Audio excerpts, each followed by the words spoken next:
J'ai quitté le travail plus tôt, j'ai sauté le dîner avec prime et j'ai pris un vol à 540 $ pour la veille de Noël. Ma chaise avait un post-it réservé pour la fiancée de Brian. Elle est nouvelle ici, a dit ma mère.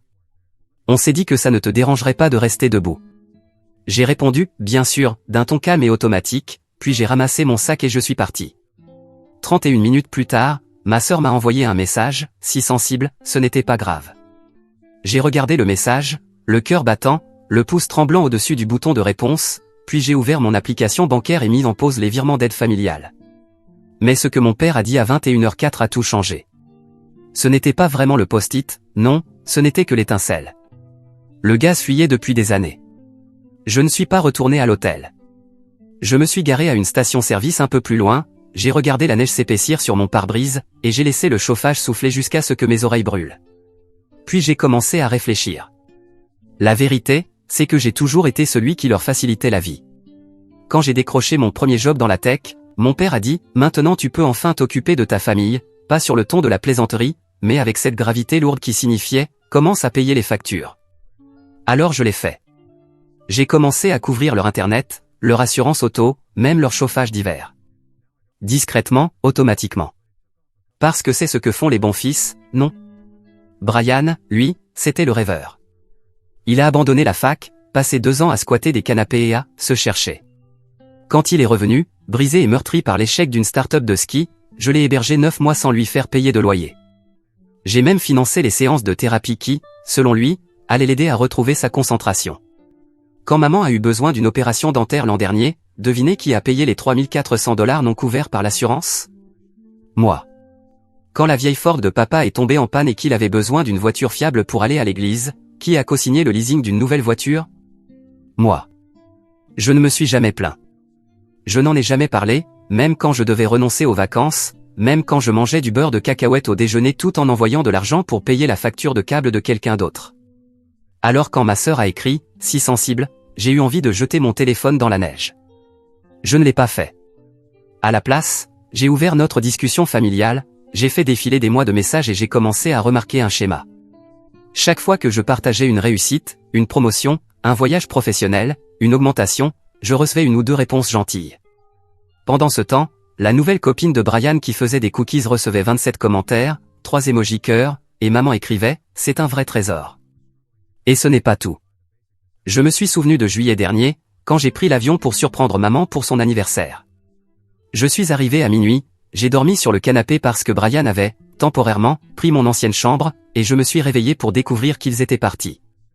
Ils avaient emmené la fiancée de Brian, à l'époque encore sa petite amie, à une dégustation de vin. J'ai trouvé un mot sur le frigo, de retour vers 17h, fais comme chez toi. Ils ne m'avaient même pas laissé une part de gâteau. Et pourtant, j'ai quand même payé la facture de gaz du mois suivant. Parce que c'est comme ça que j'ai été élevé, pour voir aux besoins, être celui sur qui on peut compter, être invisible. Brian, lui, pouvait débarquer avec des dettes, un mauvais crédit, une femme rencontrée 3 mois plus tôt, et non seulement il déplaçait ciel et terre pour l'accueillir, mais il lui donnait ma chaise. Ce post-it n'était pas juste une question de place. C'était un message, tu n'es plus nécessaire. Alors j'ai passé des appels, annulé mes virements automatiques, informé le comptable de suspendre mes contributions au fonds familial auquel j'avais cotisé depuis des années, parce que papa voulait un plan retraite sans passer par le fisc. Et pour la première fois depuis des années, j'ai fait quelque chose de totalement égoïste, j'ai commandé de la nourriture thaï, très épicée, je me suis assis seul dans ma chambre d'hôtel, l'ordinateur portable ouvert, Netflix en fond, et pour une fois, je n'ai ressenti que de la clarté. Jusqu'à 21h04. C'est là que papa a appelé. Je suis resté un moment à fixer l'écran, hésitant à répondre.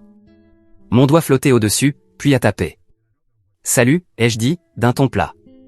Il y eut une pause, de celles qui sont chargées de sous-entendus. Tu es parti, a-t-il dit. Oui, c'est ça. Ta mère est contrariée. C'est aussi elle qui a donné ma chaise. Nouvelle pause, plus longue cette fois. Elle ne l'a pas fait exprès. Bien sûr, supposons que ce n'était pas intentionnel. Et Brian, alors? Qui m'a écrit il y a 2 heures pour me demander si je pouvais l'aider à financer leur mariage l'été prochain? Silence. Tu ne savais pas ça, n'est-ce pas? Mon père a poussé un soupir profond, lourd, familier. Tu sais comment sont les choses. Brian n'a pas ta chance. Ma chance? J'ai ri. Non, papa. Brian est irresponsable. Moi, je suis responsable. C'est une différence. Il s'améliore. Elle lui fait du bien. Elle est assise sur ma chaise. Ne sois pas dramatique. Et voilà. La fameuse phrase en or. Celle qu'ils utilisaient toujours quand j'osais dire ce que je pensais. J'ai fermé les yeux, pincé l'arête de mon nez. Tu sais quoi, papa? J'en ai marre d'être celui qui travaille 60 heures par semaine pour que tout le monde fasse semblant. J'en ai marre d'être votre filet de sécurité. On ne t'a jamais demandé de. C'est des conneries, ai-je coupé. Vous vous y attendiez. Vous pensez que parce que je n'ai jamais rien dit, j'étais d'accord avec ça? Eh bien, voilà la vérité, je ne l'étais pas. Et je ne le suis plus depuis longtemps. Silence. Puis, doucement, fiston, c'est la veille de Noël. Et je la passe seule dans un motel à côté d'une station-service, parce que vous aviez plus besoin que la fiancée de Brian se sente la bienvenue que vous n'aviez besoin de votre fils à table. Mon père n'a plus dit un mot. Alors j'ai raccroché. Et ce fut la dernière fois que je l'ai entendu pendant 4 jours. Je n'avais pas prévu de revenir. Pas après ce qu'ils avaient fait. Pas après ce qu'ils n'avaient pas fait. Mais 3 jours après Noël, Brian m'a appelé. Son nom est apparu sur l'écran et mon premier réflexe a été d'ignorer. Mais la curiosité est une chose cruelle. J'ai décroché. Quoi? Hésitation. Mec, petite question bizarre. T'as annulé les virements familiaux? Je me suis appuyé contre le dossier de ma chaise. Ouais. T'en as parlé à quelqu'un? Ce n'était pas requis. D'accord, a-t-il dit lentement. Eh bien, les choses sont un peu tendues. L'hypothèque de janvier a été rejetée. Je sais. Silence. Puis, d'une voix douce et fausse comme jamais je ne l'avais entendue chez lui, peut-être qu'on pourrait discuter? J'ai éclaté de rire. Ah, maintenant tu veux parler? Qu'est-ce qui a changé, Brian? Vous êtes à court de post-it? C'était juste une chaise, mec. Non. C'était un message. Et vous, toi et maman, vous l'avez bien fait passer. J'ai raccroché. 5 minutes plus tard, maman a envoyé un texto. Maman, est-ce qu'on peut se voir pour un café, s'il te plaît? Ce n'est pas ce que tu crois. Je n'ai pas répondu. Parce que je savais déjà ce qui allait suivre. Papa a appelé dans la nuit. J'ai laissé sonner. Il a laissé un message vocal, je pense qu'on devrait parler face à face. Dîner de dimanche. J'ai fixé le téléphone, le cœur battant. Dîner du dimanche. Mon ancien rituel. Rôti de bœuf, tarte aux pommes, tout le monde faisant semblant de ne pas me saigner à blanc en silence. Quelque chose en moi a dit d'y aller. Mais pas pour se réconcilier. Pour finir. Je me suis présenté le dimanche soir, j'ai frappé une fois et je suis entré comme je l'ai toujours fait. La maison était propre. Suspectement propre. Comme s'il préparait un traité de paix. Maman est sortie la première, tablier noué. Tu es venue, a-t-elle dit, souriante, comme si on ne s'était pas effacé mutuellement à Noël. Papa était dans le fauteuil, tenant ses lunettes comme s'il voulait avoir l'air occupé. Brian et sa fiancée étaient sur le canapé. Elle n'a même pas osé me regarder. Probablement honteuse. Bien.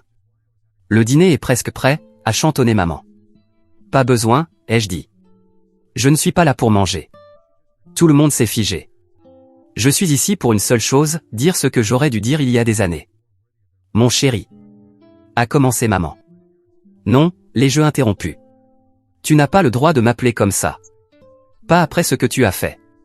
Ce n'était qu'un post-it. Tu crois que c'est à cause de cette chaise? J'ai ri. C'était juste la cerise. Le dimanche, c'est 20 ans à me traiter comme le type fiable, jamais comme une personne. Seulement comme une solution. Brian a ricané. Mec, tu dramatises encore. Ne commence pas, je me suis tourné vers papa. Tu as laissé faire. Tu m'as regardé faire des heures sup, payer vos factures, annuler mes vacances, pendant que vous faisiez la fête parce que ce crétin avait pensé à nouer ses lacets. Tu l'as laissé s'asseoir à ma place et me demander de l'argent dans la même phrase. Et le pire, c'est que vous pensiez que je continuerais. Papa s'est levé lentement. On ne t'a jamais demandé de. Exactement. Vous vous y attendiez. Parce que je n'ai jamais dit non. Brian s'est penché en avant. T'as toujours été celui qui avait de l'argent. T'as même pas d'enfant. C'était pas si grave. Je me suis tourné vers lui, la poitrine en feu. Tu sais ce qui est grave? travailler 60 heures par semaine pour que maman ait la télé par câble, et que toi tu puisses organiser un mariage champêtre dans un vignoble pour ta copine de Tinder. J'étais assez bien pour payer ta thérapie, mais pas assez pour avoir une place à table. J'ai compris. Maman semblait sur le point de pleurer. On ne voulait pas te blesser. Vous ne vouliez rien. C'est bien ça le problème. Vous n'avez jamais réfléchi. Pas à moi. Seulement à ce que je pouvais donner. La pièce est restée silencieuse. J'ai sorti une enveloppe de ma veste et je l'ai posée sur la table. C'est quoi, a demandé papa. Vos impôts. Je ne les ferai pas cette année. Il va falloir vous trouver un nouveau comptable. Attends, quoi, a dit maman, confuse. J'ai transféré le leasing de la voiture à ton nom. J'ai coupé l'assurance. Vous avez 60 jours avant que la couverture santé à mon nom expire. Oh, et Brian? Il a levé les yeux, déconcerté. Ce fonds pour le mariage, celui que tu as demandé, achète des chaises avec. Parce que je ne viendrai pas, tu n'es pas sérieux, a soufflé maman. Aussi, très sérieux. Vous avez fait de la place pour quelqu'un d'autre. Moi, je choisis maintenant de faire de la place pour moi-même. Et je suis parti. Cette fois, ils ne m'ont pas suivi. Ils ne m'ont pas arrêté. Ils savaient que, lorsque j'ai quitté cette maison, c'était pour de bon. Je m'attendais au silence. Ce à quoi je ne m'attendais pas, c'était à quel point ce silence serait apaisant. Un silence qui vous enveloppe comme une armure. Plus de téléphones qui vibrent, plus de demandes déguisées en faveur ponctuelle, plus de « tu peux juste aider cette fois-ci » qui se transformait toujours en 12 fois. Juste du calme. Le lundi, je suis entré dans mon bureau avec un sourire qui a surpris la réceptionniste. « T'as gagné à la loterie ?» a-t-elle demandé. J'ai ri. Un peu. Je n'ai pas expliqué, mais ce fut le premier jour depuis des années où j'ai bu mon café chaud, mangé mon déjeuner sans vérifier mon solde bancaire après avoir viré de l'argent pour le loyer de quelqu'un d'autre, et dormi toute la nuit sans me réveiller à un texto de Brian disant « Mec, tu peux m'aider juste jusqu'à vendredi ?» Le mercredi, les messages ont commencé. D'abord maman, mon chéri, ton père est contrarié. Il dit qu'il faut qu'on parle. Viens ce week-end, s'il te plaît. Ignoré. Puis Brian, mec, papa dit que t'as annulé leur assurance dentaire. C'est pas cool. Suivi de, au fait, t'as encore les identifiants du compte Ulu? On peut plus se connecter. Je l'ai bloqué. Ensuite, l'appel de papa. Je n'ai pas répondu. Il a laissé un message vocal qui a commencé calmement, puis a fini sur un ton de menace. Je ne comprends pas comment tu peux abandonner ta famille comme ça, après tout ce qu'on a fait pour toi. J'ai tellement ri que j'ai failli faire tomber mon téléphone. Après tout ce qu'ils avaient fait pour moi? Tu veux dire, comme donner ma chaise à une étrangère? Comme accepter toutes mes aides financières tout en me faisant passer pour l'enfant difficile dès que je posais une limite? Non. Pas cette fois. Ils s'attendaient à ce que je cède, à ce que je culpabilise, que je fasse marche arrière comme toujours. À la place, j'ai fait quelque chose de pire pour eux en tout cas, j'ai prospéré. Je me suis inscrit à une retraite photo de 2 semaines dans l'Oregon, quelque chose que j'avais toujours voulu faire, mais que je n'avais jamais pu me permettre parce que je payais toujours pour quelqu'un d'autre.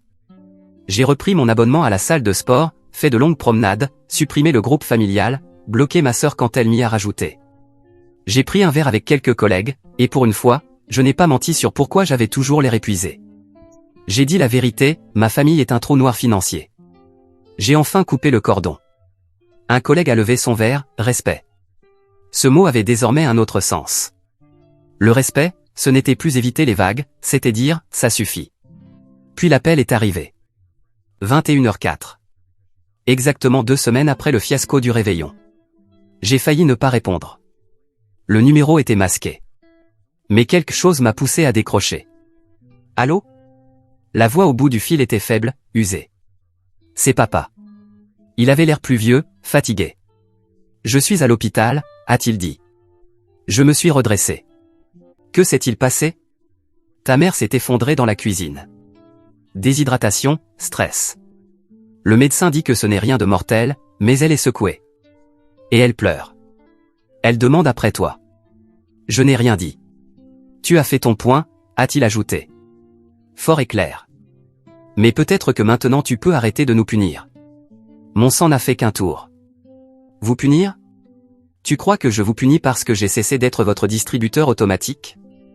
Je dis juste que ta mère. Ma mère m'a laissé quitter le dîner de Noël comme un fantôme. Ne viens pas utiliser ces larmes maintenant. Silence. Puis, doucement, elle m'a parlé de la chaise. Elle a dit que c'était son idée. Qu'elle pensait que la fiancée de Brian se sentirait mal à l'aise sinon. Et personne n'a pensé que moi, je pourrais me sentir exclu. Ce n'était pas notre intention. Voilà bien le problème. Ce n'est jamais votre intention. Mais c'est toujours le même résultat. Je donne, vous prenez. Nouveau silence. Puis il a murmuré, tu me manques, fiston. Quelque chose s'est tordu dans ma poitrine.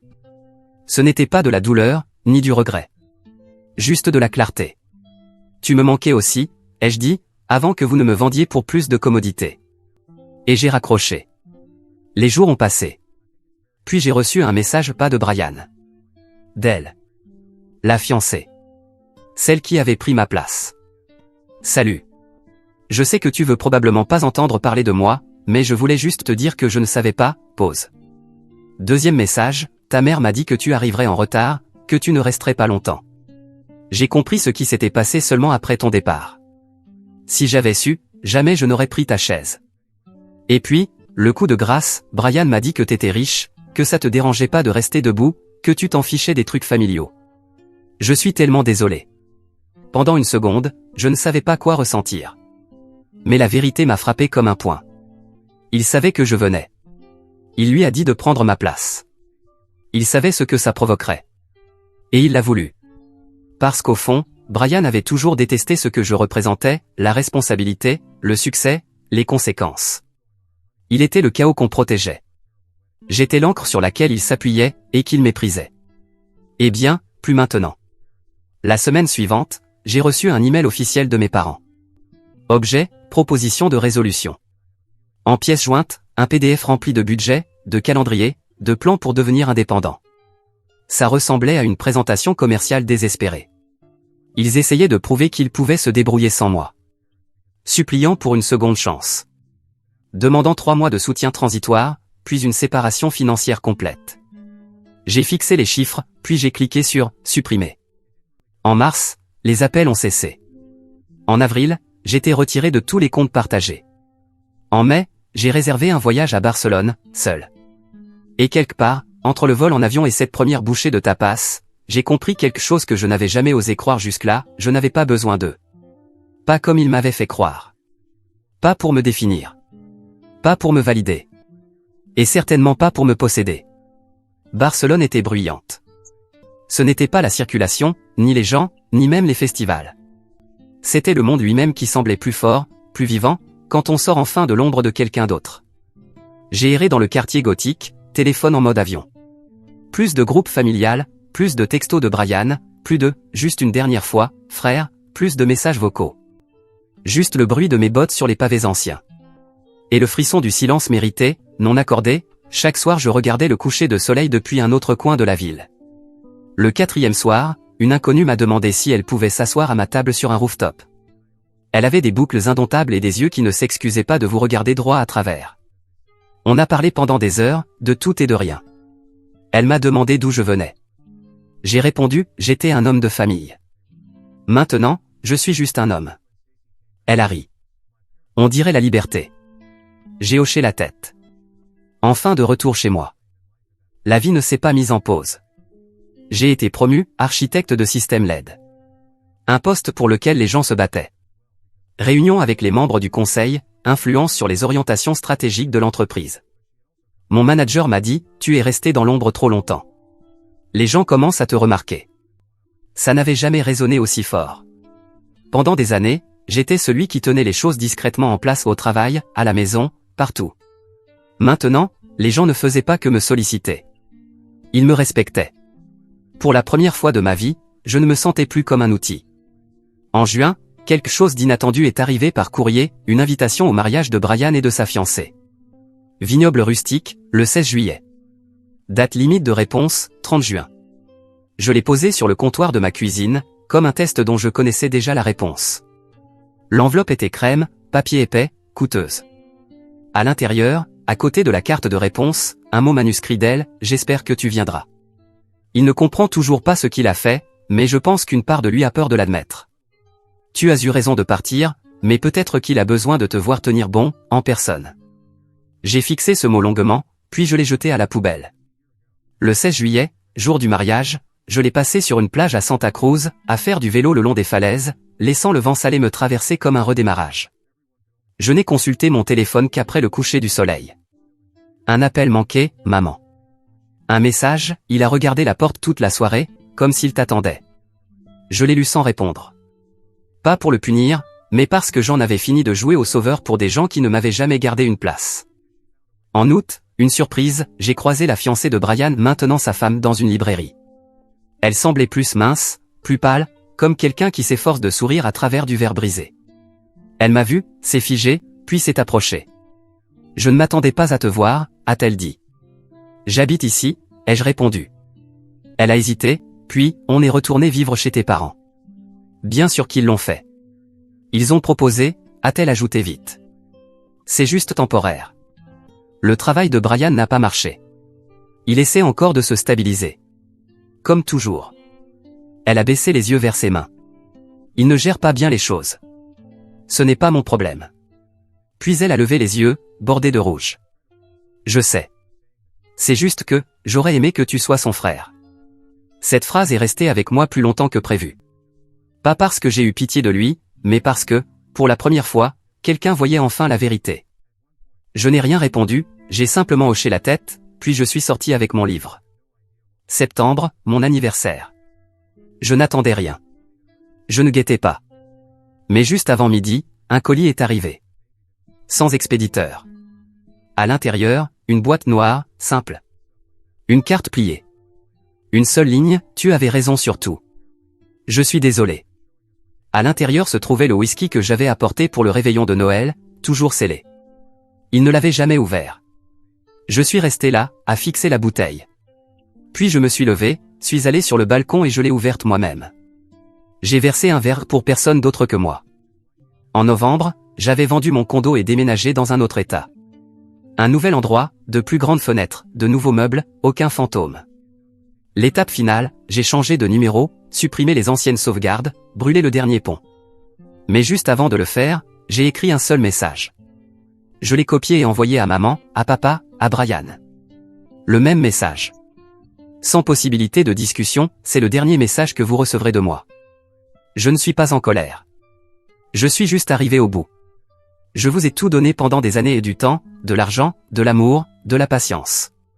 Vous en avez profité, vous l'avez dépensé, et vous avez appelé ça la norme. Puis vous m'avez laissé debout.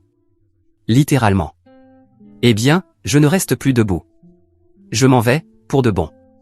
Pas de rancune, juste des limites fermes. Au revoir. Envoyé. Et j'ai enfin lâché prise. En paix. Et voilà la partie qui compte vraiment, il ne me manque pas. Ni la culpabilité, ni la manipulation, ni les silences gênants qui suivaient chaque « non » que j'osais dire. Ni le poids invisible d'être la poutre de soutien familial pendant qu'ils construisaient des châteaux sur mon dos. Ce qui me manque, c'est qui j'étais à leur contact. Le gars qui croyait que, être nécessaire, c'était pareil que, être aimé. Il n'existe plus. Et à sa place se tient quelqu'un de plus fort, plus lucide, plus libre. Alors oui, peut-être que j'ai raté le dîner de Noël. Peut-être que je suis resté dehors, devant une maison que j'ai payée, en tenant un cadeau que personne ne voulait. Mais partir, c'était le plus beau cadeau que je me sois jamais offert. Et le dernier que je leur offrirai.